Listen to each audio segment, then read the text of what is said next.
And now it's time to kick things off with the most important part of the show. It is the Indie of the Week. Yeah. And this week's indie, almost not an indie. He's a monumental thing. It's a genre-defining indie of the week. Yes. I can't believe it's not indie. It's like calling Dungeons and Dragons an indie. It's like calling a Hoover a vacuum cleaner. That's what it is. So. Yeah. Because it is GHQ. Mr. Scott has been working away since the 60s on a range of 285th scale models, to which he coined the term Micro Armour. And now everybody uses that term for 6 mil. It's just okay. I was about to ask you to convert to like younger generation gamer. To convert to not a scale but a measurement. Yes. Well, in that case, 6 mil. Well, what's the tractor for? That's I don't know. You're saying this from the 60s? Was he predicting the future? Well, no, because they're still making stuff to this day. Yeah. Time is not a fixed construct. Yeah, he only made stuff in the 60s and just stopped. And then they just stopped. No. I mean, prediction as in tractor wars being a real thing in the real world. And truly being a historical thing. Yeah. Well, I just want to say, I want to see someone convert that into a dragster. That would be kind of cool. But you're not right, mate. That's probably a John Deere right there. You want to do a hot rod John Deere tractor? Yes, I do. Yeah. You are very strange. He does do model railroad stuff. We can't say that too loud. Scale Shush. HU. So my guess would be the tractor, farm machinery and the like are for layouts. Yes, probably. Yeah. However, there's a whole host of things that's been going on with them for a long, long time. If I go to the collections, you can see what we're looking at. So there are some 10 mil, both Napoleonic and ACW for Very cool. Yeah. And then after that, we get into proper things from 2,400th up to the 6 mil. So you can see there a whole host of stuff, World War II and beyond through to modern age. If you want a tank, they probably have it. So, and if you want a tractor, sure. Yes. And you were right. It was the actual model railroad and stuff. Yeah. So, makes sense, really. Does not look like that should be a real tractor. Right. Why not? It's clearly a tractor. It's a little bit Mad Max. Okay, sure. We do realize that tractors do things on farms like harvest crops and stuff. Well, I have watched Clarkson Farm, so yeah, even though he got a Lambo. That's true. Yeah. Same sort of thing, but you know. So is this small enough scale for your ACW stuff, Shay, or is this still too big? Too big? We're going 6 mil, Jerry. Yep. Yeah. That like I say, this poser scale, isn't it? Yeah. Okay. So we have to look at this and appreciate it from afar. Weirdly, if he'd done these in his Micro Armour scale that everything else on the site is, it'd be spot on. That was true. That would have been straight on here. Well, I mean, you say he's making new stuff. You could put in a request. Oh yeah, you never know. Yeah. I think at this stage, ask him to redo the entire range again, but smaller. I think I know what the answer to that request would be. Do it again, but as I like it. Yeah. No, here's the thing: if he has like a young nephew or niece that's into the 3D printing with a 3D scanner, they could just scan all his stuff. Oh, yeah. Why would you even say that? Because I know it annoys your happiness, and I mean that. I'm fairly certain that any nephew or niece who came up and started saying things like that would just get a punch in the jaw. They certainly would from me. Remember, it's not child abuse if the question is stupid. But it's just true. It's 100% true. So the 10 mil stuff is, as you can imagine, diverse, covering everything from big artillery pieces mounted on fortifications, all the way through to your gun limbers and the standard infantry that you would expect. There's the Union's Iron Brigade with their very clever hats, which are all fans of that hat in particular. So very much like the slouch hat with the one corner folded up. Hats in the American Civil War were just perfect. Oh yeah. Every unit gets their own special hat. That's how you know. Yeah. Well, actually, that's not true. Most of them got some sort of The same hat. kepi. Here's your kepi, now go out there and get shot. Well, here's a question then. So, obviously, if this has been running since the 60s, the range is going to be quite expansive. Yes. What are the newest of the new things that he's doing? Is he just expanding existing ranges, or is he moving into new ranges all the time? Yes. From what I've both, yeah. From what I looked at, over the last couple of weeks, there's been a whole bunch of sort of like additional things dropped in for pretty much everything that you could think of when it comes to the 6mm through to the ships and the planes and everything in between. Like they would they basically released, I think it was last week or this week, just a whole host of 6mm tanks going from kind of like World War II all the way up to the very, very, very modern day. Which was kind of insane. So, I mean, if you think it's almost 70 years worth of sculpting that you're working through here. Yeah. So it's a place that you could easily get yourself lost in if you were looking to sort of delve into a collection. I think, which is always nice to have. It's a nice problem to have, as it were. So yeah. But, you two can have some Nassau line infantry. I like that they're individually based as well. That's kind of nice, rather than stripped. So yeah, it's kind of cool. Strip basing's a relatively modern invention in the grand scheme of things. Yeah. Not so massively modern that you won't find stuff that is old enough, but it was for production and casting. It was easier to do individuals, right? Especially because a part of, I don't know how old these are. I think these look slightly more modern sculpts. The initial, like when you look at things like Hinchcliffe and minifigs in the UK, they were an additive sculpt. You would start with a little stick figure, and then you would like use solder to build up features and bits on them. And then obviously different. Over time, that's changed as new materials sort of became available. So so individual figures were just easier to produce. It's something I'm wondering about. Back then, what would have been the actual method of casting? Because would it have just been like a metal pour cast, or would they have had the spin casters back then? No, it would have been pores, I guess. Pores, yeah. So again, that would really inform just what you're able to sculpt. Like those home kits. yeah, but on a cottage industry scale. Yeah. Well, one of the things that obviously I know a lot of people dive into is the 6mm kind of like big tank ranges and stuff like that. And can we each pick a little section of 6mm goodness to have a look at? Would that be cool? Well, I'm not going to pick 6mm because the thing that's most interesting to me on here is not 6mm. Oh, okay. Well, I'm going to say World War II. I'm going to say World War II United Kingdom. I want to look at that. Okie dokie. Yeah. It's right there. It's right there. I can see it right there. You can see it right there. I can't. Down. See Canada. I can see bottom Japan, bottom right, Jerry. Right down there. There you go. It's like directing Lloyd around a web store. See, Jerry sees the first part of that Unite, and then it's just like, oh, it must be USA. No. Oh, yeah, it's there as well. I didn't even see it. I was just working my way down. Yeah. So cool. Interesting stuff that they've been doing with GHQ for a long, long time is that a lot of the miniatures get snaffled up by military. Right. Okay. Not just for gameplay, but also for identification of modern sort of armor and stuff like that, which is one of the reasons why they're some of the best detailed stuff. And it shows because people then can use it and you can tell what the silhouette is. Yeah. You can work out which figures are supposed to be what in the tabletop. And also then you can use it. Is that a 4-scale picture below it? Beside a $quarter dollar. That for the UK folks, that would be about the size of a 10p. Yeah.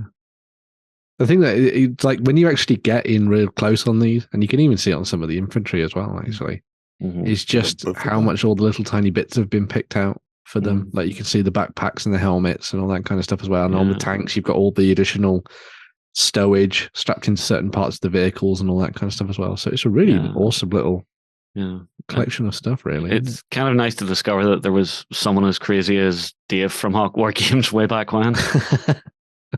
Well, you know what I mean? Because he was doing a drop zone commander, and it was like, oh yeah, we sculpt the bootlaces on them. It's just like, that's mad, but someone did that before without computer design. Oh god. Yeah, it's kind of cool. By hand, the proper way. Yeah, it's the best way to do it. Yeah. And we'll have a look at things like the LVTs. Any in particular you want to see here? The Hellcat looks kind of cool. It's pretty badass. Basically, I have this thing in my head where I really want to make a British World War II army. I also want to make British World War One, but World War II army, and I don't necessarily want to make it in 28 mil. And I always keep looking at smaller scales and smaller scales. Mm-hmm. So I've looked at like 15 mil and stuff like that. But I just love the idea of playing around with stuff like this and using these in games and things. Because also it would be really easy to get things painted. That's the other thing that's going around about it. I'm like, I'd rather than having to paint a 28 mil tank or like a series of 28 mil tanks, I could just paint loads and loads of 6 mil stuff and play a huge battle on like my dining room table, which is always what I wanted to do. So looking at the detail on these, it's hard to tell that they are 6 mil from the size of the pictures, but just the level of detail that's in there, and it's so sharp and crisp. Really, really impressive. How close are those planes to what you get from like Blood Red Skies and stuff? Way smaller. Or is it smaller? It is smaller. I don't know if they're way smaller though. I can't remember what size Blood Red Skies is. Yeah, I'm gonna have to look it up now. Because a lot of people have talked about the materials for Blood Red Skies, and I was wondering if this would be better for more detail or something. It's 1/200th. They are smaller, but a bit smaller. Yeah, probably about a third of the size. Yeah, 2/3 of the size rather. That's nearly that.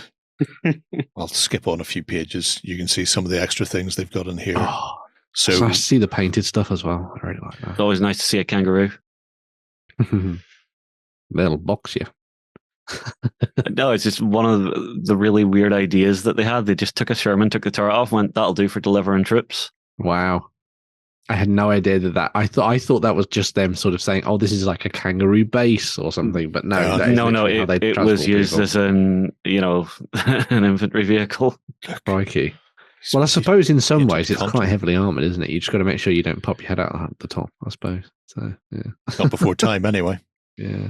So Hawker Typhoon. As you can see, tons of stuff, including Commonwealth troops as well. So brilliant. Did I see a Scammell Explorer above?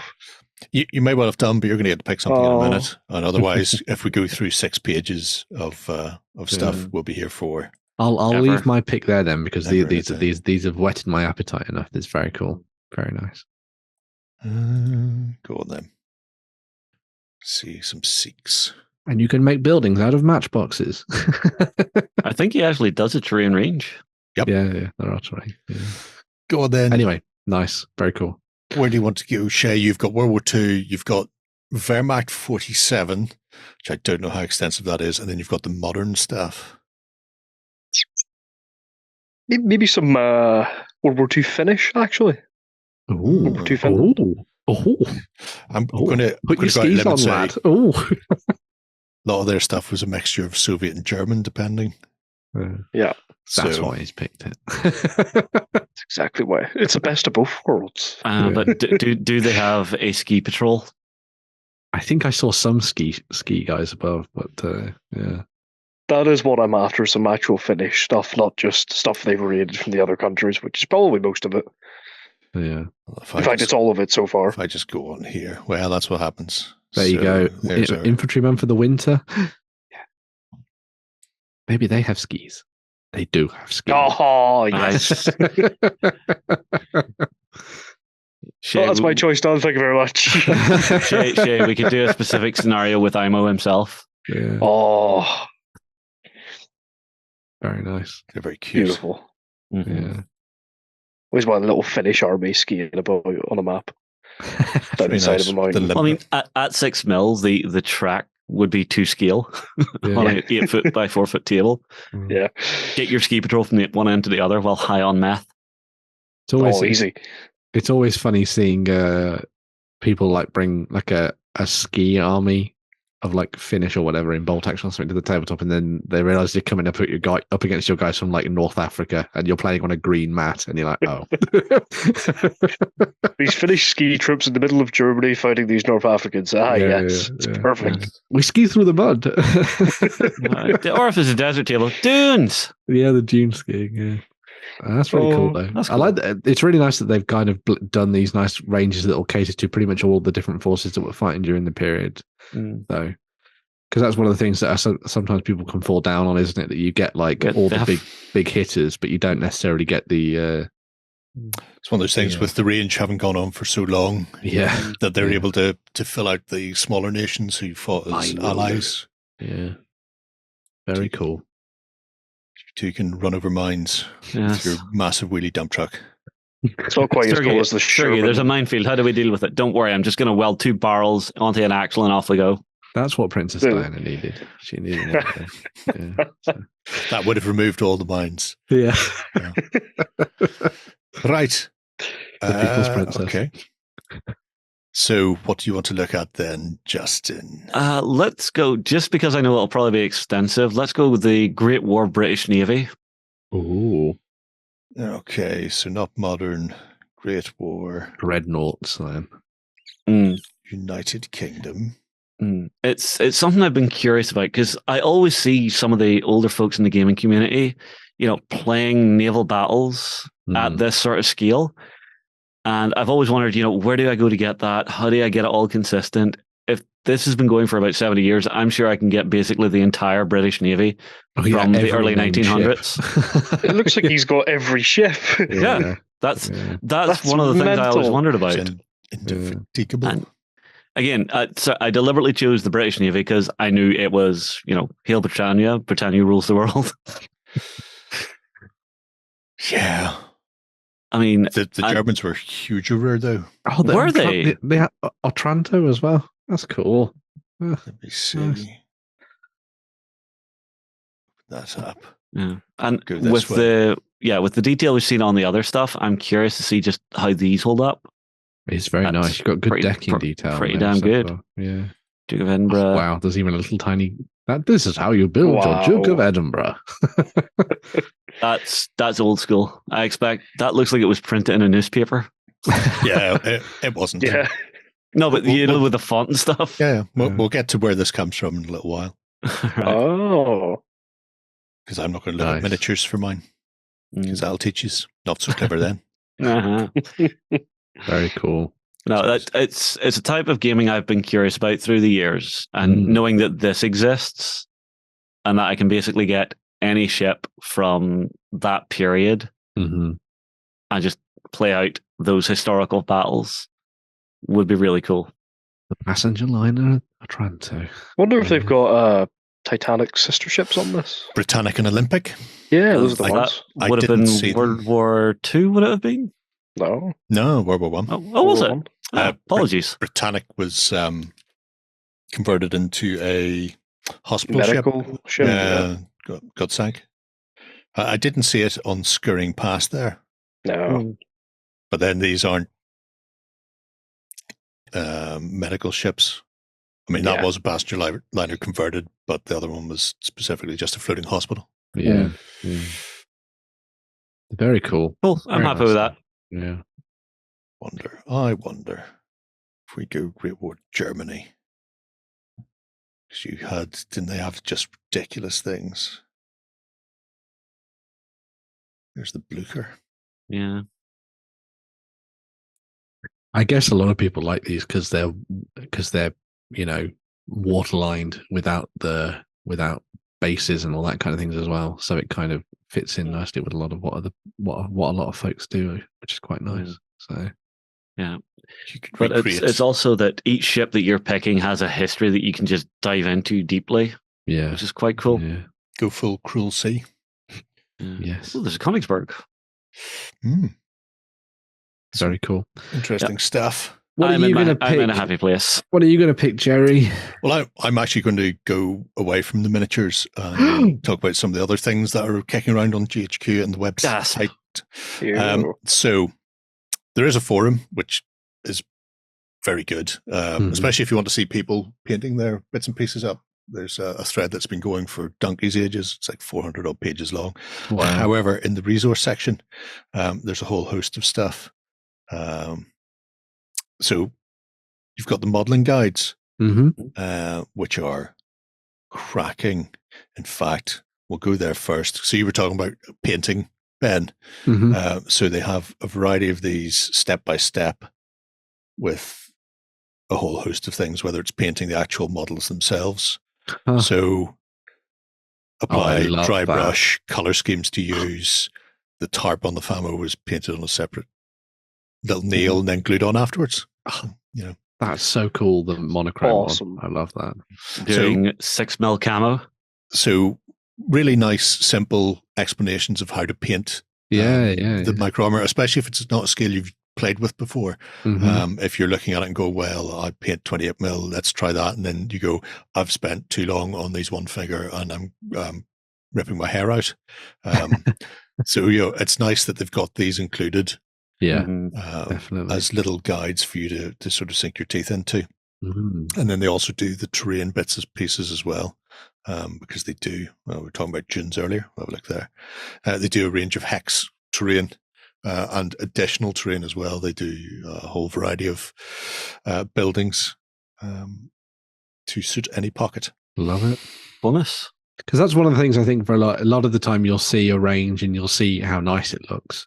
But then coming to the painting of it, you're like, oh, how actually do I approach doing this? And then if you've got someone with as much experience as they have and their community has, diving into these different kits and stuff, this seems like a really nice little resource for you to come to and basically just indulge yourself, really. So I will very briefly just throw on the terrain there before I skip on to the next bit.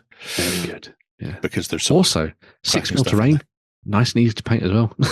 Yeah. Couple of big block colors and away you go. So but again, it's been running so long. It's where's my Russian? There we go. Orthodox Church. Do an Orthodox Church. That's cool. And again, very nice. Absolutely corking. They also do paper buildings. Oh, so nice. if you want to keep the budget down, then you too can just dive in and pick up the paper building and just print it. You too can be Peter Dennis. Yep. Which is a cracking way of doing it because you can really fill a table very quickly. And the whole point of Micro Armour is the exactitude of the game that you're playing. I know we sometimes briefly skirt around the idea between games and simulations. This started as very much a simulation. How can you put World War II on the tabletop and how can you replay it? Right. And so having a 8-foot or 6-foot wide table filled with a couple of regiments or battalion or whatever it happens to be, and then 3 houses, and go, those 3 houses are X town. You're going, well, it's not really though, is it? So yes, you can pick up the metal models for specific things, churches or whatever, but then you can also at the same time just go, well, I'm just going to print out a dose of these, filling a table. The fact that it's pre-colored in that sense as well is great. So you're not having to sit there and, all you need to do is break out the like Pritt stick. Yeah. If you've got a pair of scissors and Pritt stick, you are good to go.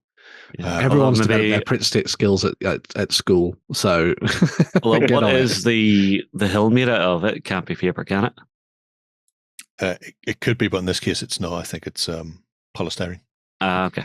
But there is a little guide on the second page for how to shape the hill, I think. So Sandpaper. Sandpaper is your friend. But yeah. So the paper buildings, papercraft bit is great. There's a load of stuff there. There's also in amongst these a chunk of stripped down versions of the rule set. Okay. Yeah. So if I go in here, the beer and pretzels version. It's still a relatively comprehensive game, because it's not just about casualties and wounds. It's about command and control. right? Which is a sort of a running thing throughout all of these. So this is a 8-page version. I think this one is specifically for armor. So they've stripped out the infantry rules. Yeah, I think it says tank game. Yeah, tank game. Yeah. So they have a more simple version of it, but it is about that idea of command and control and strategies that you apply. So things like initiative and whether or not a order is carried out effectively. It uses ground scale and time scale as well. So a turn is 3 minutes in real world type of thing. So you have these things built in, and I'm guessing it's not as like exacting as Rattenkrieg or anything like that. I don't know, but the author of Rattenkrieg reached out and went, I live in a boat now somewhere in the Med, and if you want a copy, I will post you on. They did, so I'm looking forward to that arriving. There's going to be a big old book arriving. I'll keep an eye out for it. Anyway, so they have this, and they have various versions of this. So you've got the Micro Squad, Micro Armour. They have the Micronauts one as well for Justin to have a look at. Yep, for World War II. The ACW 10mm, they also have additional scenarios and stuff. So bits and pieces you can add in. But within each of those, you'll see various things like how the game works, additional bits that you can download for quality of life. They also have things like these. So when you were saying about type of organization and equipment. So these, I imagine, would have been printed out back in '94.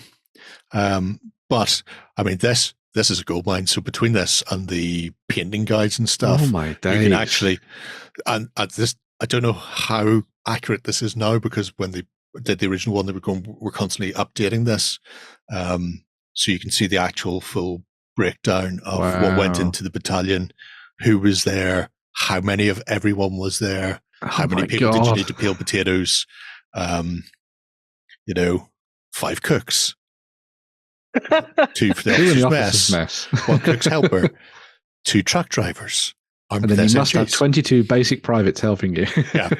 So I mean, I would say you don't need it, except if you were playing a scenario where your base was being overrun, possibly outflanked and overrun, so they're not expecting it. Well, you know who's going to be back home. Yeah, how many privates are still on base that could be given a weapon to? Yeah, or in the case of some of those, they're armed, like the truck drivers and stuff are armed anyway.